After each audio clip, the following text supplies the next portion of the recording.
Hello everyone, welcome back to English with আপন। আজকের video থেকে আমরা ইউজ টু এর সমস্ত ব্যবহারগুলো শিখব এবং আমরা জানতে পারবো যে আমরা কোথায় কোথায় ইউজ টু ব্যবহার করে থাকি এবং কি কারণে ব্যবহার করে থাকি। So let's get started, and before we get started don't forget to subscribe to my channel.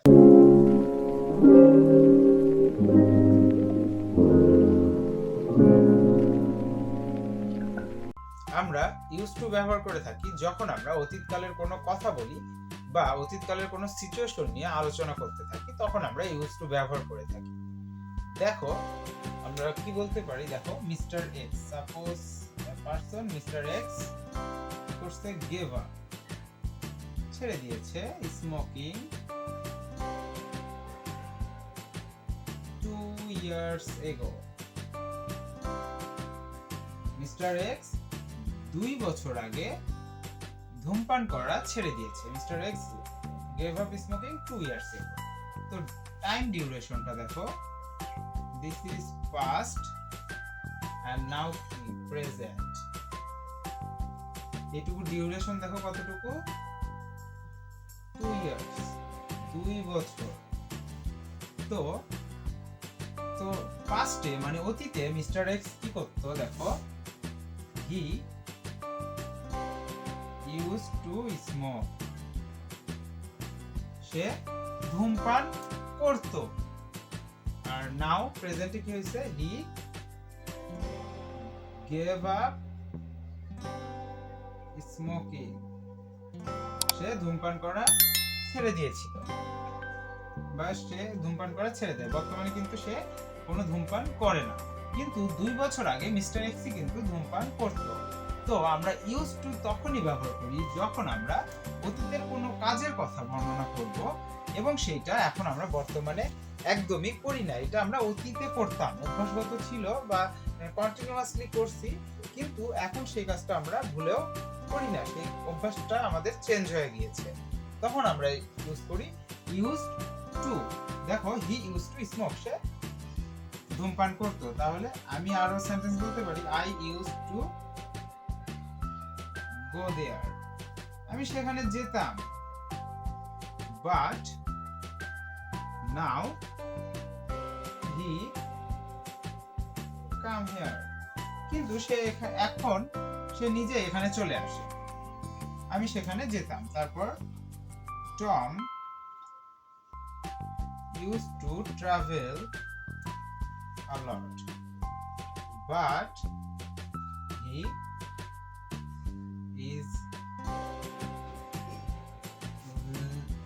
become lazy, সে অলস হয়ে গিয়েছে। কিন্তু টম আগে কি করতো, Tom used to travel, Tom আগে অনেক ঘুরতো। তো আমরা যখন অতীতকালের কোনো কথা যেটা কন্টিনিউয়াসলি আমরা করেছিলাম বা করতেছিলাম সেটা বোঝাইতে আমরা ইউজ টু ব্যবহার করে থাকি। আরো বলতে পারি, দেখো I used to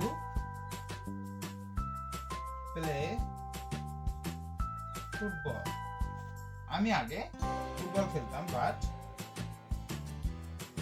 now I have a lot of work to do, কিন্তু এখন আমার অনেক কাজ করতে হয় তাই আমি আর খেলতে পারি না। কিন্তু এক সময় আগে আমার অনেক অভ্যাস ছিল বা আমি ডেইলি এই কাজটুকু করতাম। তো অতীতকালের যখন কোনো দৈনন্দিন একটা কাজ অভ্যাসগত কাজ হয়ে গিয়েছিল সেটা আমি আগে করতাম, তখন আমরা ইউজ টু ব্যবহার করে থাকি।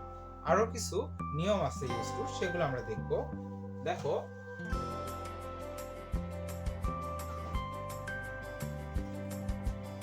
আমরা ইউজ টু মূলত ব্যবহার করি পাস্ট টেন্স। আমরা ইউজ টু কোথায় ব্যবহার করি, পাস্ট টেন্সে, মানে পাস্ট টেন্স বোঝানোর ক্ষেত্রে ইউজ টু ব্যবহার করি। কিন্তু যখন প্রেজেন্ট টেন্স হবে তখন কিন্তু আমরা ইউজ টু ব্যবহার করতে পারবো না, আমাদের কি ব্যবহার করতে হবে, ডু। আমাদের ইউজ টু এর পরিবর্তে কি ব্যবহার করতে হবে, ডু ব্যবহার করতে হবে। যেমন দেখো হি used to smoke, আর এখন he smokes.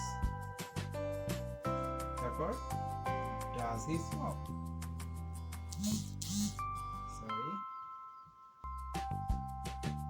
সে কি স্মোক করে? তাহলে দেখো আমরা প্রেজেন্টে কিন্তু ডু ভার্ব ব্যবহার করতেছি, তখন আমরা ইউজ টু ব্যবহার করতেছি না, বা ইউজ টু এর যে প্রেজেন্ট ফর্ম সেটাও ব্যবহার করতেছি না। আমরা প্রেজেন্টে ব্যবহার করতেছি ডু ডাজ এর ফর্ম, আর হচ্ছে পাস্টে ব্যবহার করে থাকি মূলত। দেখো ইউজ টু এর দুইটা ফর্ম আছে, negative form, interrogative form. Negative form হলো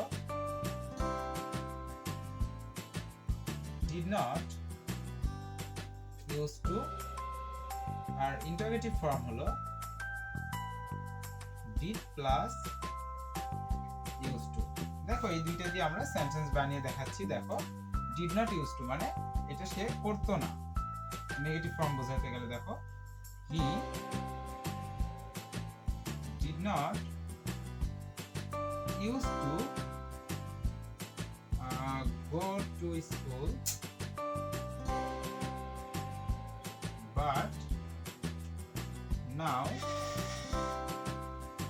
he goes to school। তারপরের সেন্টেন্স দেখো ইন্টারোগেটিভ দিয়ে, দেখো did he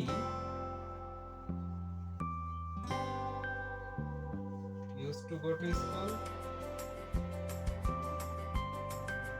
সে কি প্রতিদিন স্কুলে যেত? did he used to go to school। আর এখানে ভার্ব, মূল ভার্ব হওয়ার কারণ হচ্ছে, দেখো এখানে ডি না হওয়ার কারণ হচ্ছে ডু ডাজ ডিড এর পরে সব সময় কি হয়, ভার্ব হয়, বেস ফর্ম হয়ে যায়।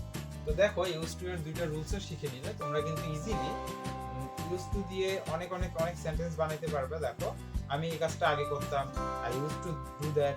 আমার বাবা এই কাজটা আগে করতো, my father use to do that. মানে আরো যত ধরনের অতীতের কাজগুলো আছে যেগুলো আমরা আগে করতাম কিন্তু এখন করি না, সেগুলো কিন্তু আমরা ইউজ করতে পারি, ইউজ টুর মাধ্যমে আমরা কিন্তু সেগুলো বলতে পারি। তো আশা করি তোমরা আজকের ভিডিও থেকে বুঝতে পেরেছো ইউজ টু এর ব্যবহারগুলো কি কি এবং ইউজ টু কিভাবে ব্যবহার করতে হয়। দেখা হচ্ছে অন্য কোনো ভিডিওতে, ততক্ষণ পর্যন্ত ভালো থাকো, সুস্থ থাকো এবং ইংলিশ উইথ আপনের সাথে থাকো। ধন্যবাদ।